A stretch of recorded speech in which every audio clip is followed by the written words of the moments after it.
ومع الفنان هجير النخلي يسمعنا أحد أغاني وروايع الفنان الميسري القدير. وأهلا وسهلا بك. قبل أن نبدأ بالأغاني هجير، أهلا وسهلا فيك هجير اسمك يدل على الهجر، من هجر؟ لا والله طيب الله يحفظك. عيد مبارك مقدما. كل سنة وأنت طيب صحة. إن شاء الله يكون هذا العيد مختلف عن الأعياد السابقة. إن شاء الله. الله يحفظك.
واشجعهم لك. هجير، هل لديك هوايات غير الفن؟ شارك في كثير من الفعاليات، وبرضه الشكر الكثير بعد الله للاستاذ سالم العبد والاستاذ المرحوم علي سيود والاستاذ لطفان، وكثير ساهم معي في مشروعي الفني. وجيت الاول في جائزه رئيس الجمهوريه. ما شاء الله في الفن. ايوه في مجال الفن. العام كم؟ العام 2005 2000. ما شاء الله، يعني كم عمرك الان؟ الان عمري 29 سنه 30. ما شاء الله. انت اليوم اصغر فنان، ولهذا كنت الاخير يعني. حبيبي يا صاحبي. لانك صغير في العمر، لكن مع ذلك موهبتك اكبر من عمر، وتستحق ان تكون دائما في المقدمه. الله يستر عليك. واتمنى لك مستقبل زاهر، وتكون هذه السهرات انطلاقه كبيره لك، مع انك قد انطلقت انطلاقات اكبر من هذا. ما هي الاغنيه الاخرى التي تريد ان تطرب جمهورك بها؟ اغنيه ابينيه، وكمان اسرار الدنيا جبر بيت الدنيا، والحان محمد علي غدير. كلمات ناصر عمار.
ذي حب يا ليت بفهم عسل جودة وين الهني ذي حب يا ليت بفهم عسل جودة وامسي مع في سمر الليل وحط خدي على خده وانا قلبي عالي دايم ما عيونه ولا انسان وانا قلبي عالي دايم ما عيونه ولا انسان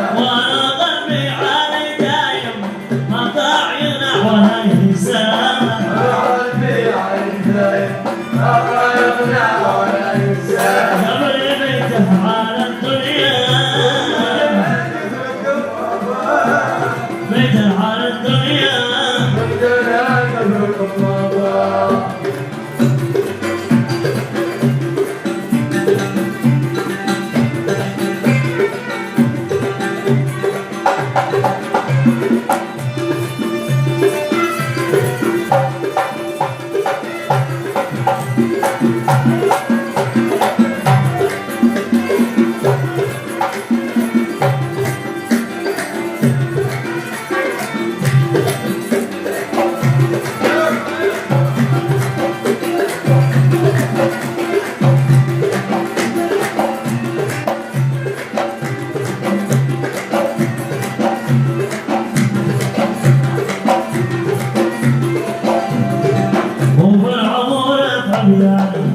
نسي دموعها على خدها وبالعمر عميانا نسي دموعها على خدها ما حد من الناس تساله مسكين هاي كذا وحده ومن بريده بالعشق يصبر على كل ما تديره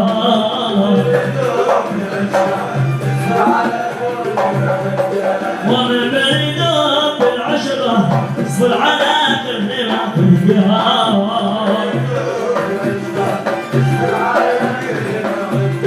قبل بيته على الدنيا قبل بيته على الدنيا قبل بيته على الدنيا قبل بيته على الدنيا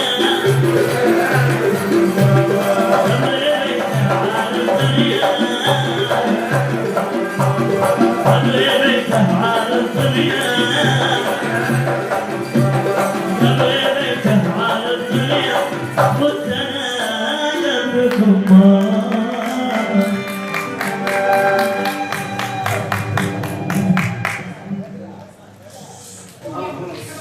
شكرا لك على هذه الأغنية التي أغلقت بها هذه السهرة الجميلة. سؤال أخير لك، لماذا اخترت هذه الأغنية تكون ختاما لهذه السهرة؟ والله لأنها أغاني من أغاني بيان مترددة. احنا كنا السهرة هذه في أغاني بيان. ما الذي تطمح له أنت كفنان أبيني أن يكون أن يصل إليه الفن الأبيني؟ والله أتمنى أن يوصل للفن الأبيني لما يحضر. هل تحس بأن الفن الأبيني مظلم وبأنه آن الأوان لإلى النور؟ هذا الشيء أكيد. وبإذن الله أنت وغيركم من الفنانين اليوم الذين يعني أطربتمونا بأصواتكم الجميلة ستكونون نواة أولى لانطلاقة كبرى للفن الأبيني ولجميع الفن بإذن الله تحضر حضركم المحافظات الأخرى.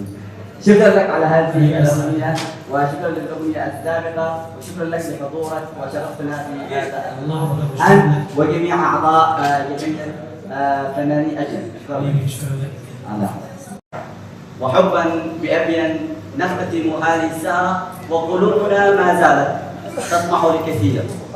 أبين تستحق أن تكون أبين السلام، أبين المحبة، الصورة النمطية التي عرفت بها أبين كبان 10 سنوات الماضية ستتغير ولن يغيرها إلا نحن أبناء أبين. لكل أبناء أبين نحن بأيدينا نستطيع أن نرسم واقع جميل لهذه المحافظة، وبالفن والسلام وبرسالة المحبة نستطيع أن نبني تعايشا ولحمة أبينية توحدنا من يافع إلى العوادل إلى العوالق وكذلك علة والفضل وكل جمال الله. وعيد مبارك وكل عام وأنتم بألف.